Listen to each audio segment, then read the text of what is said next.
Hi friends, welcome to my channel Sri trend vlogs. ట్రెండింగ్లో ఉన్న ఈ లెహెంగా సెట్స్ అయితే ఇప్పుడు చూసేద్దాం. సో ఫస్ట్ లెహెంగా వచ్చి క్రీమ్ కలర్లో వస్తుంది.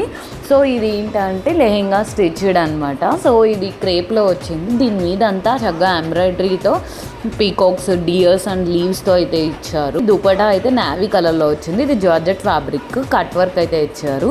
అండ్ నెక్స్ట్ బ్లౌజ్ మాత్రం అన్స్టిచ్డ్ విత్ లైనింగ్ ప్రొవైడ్ చేశారు. ఇది కూడా ఫుల్ ఎంబ్రాయిడరీ, మనకు సైజుకి తగ్గట్టు స్టిచ్ చేయించుకోవడమే. స్టిచ్ చేయించుకుంటే లుక్ అయితే ఇలా ఉంటుంది. అండ్ నెక్స్ట్ వన్ వచ్చి మనకి సేమ్ ప్యాటర్న్లోనే మెరూన్ కలర్ అనమాట. సో ఇది కూడా సేమ్ ఫ్యాబ్రిక్, ఇది జస్ట్ సెమీ స్టిచ్డ్ అనమాట. మనం లెహంగా కూడా స్టిచ్ చేయించుకోవాలి మనకు సైజుకి తగ్గట్టు. ఇది కూడా ఫుల్ ఎంబ్రాయిడరీ వచ్చింది. మెరూన్ కలర్ దుపటా అయితే ప్రొవైడ్ చేశారు. సో దుపటాస్కి బోర్డర్స్ అయితే కట్ వర్క్ అయితే ఇచ్చారు. సో ఇది కూడా చాలా బాగుంది. బ్లౌజ్ కూడా అన్స్టిచ్డ్ విత్ లైనింగ్ ప్రొవైడ్ చేశారు. మన సైజుకి తగ్గట్టు స్టిచ్ చేయించుకోవడమే. సో ప్రొడక్ట్స్ అయితే చాలా బాగున్నాయి. ఇది వేసుకుంటే లుక్ అయితే ఇలా ఉంటుంది. మీకు ప్రొడక్ట్స్ లింక్స్ కావాలంటే డిస్క్రిప్షన్లో ప్రొవైడ్ చేస్తాను. ప్లీజ్ నా ఛానల్ని సబ్స్క్రైబ్ చేయండి.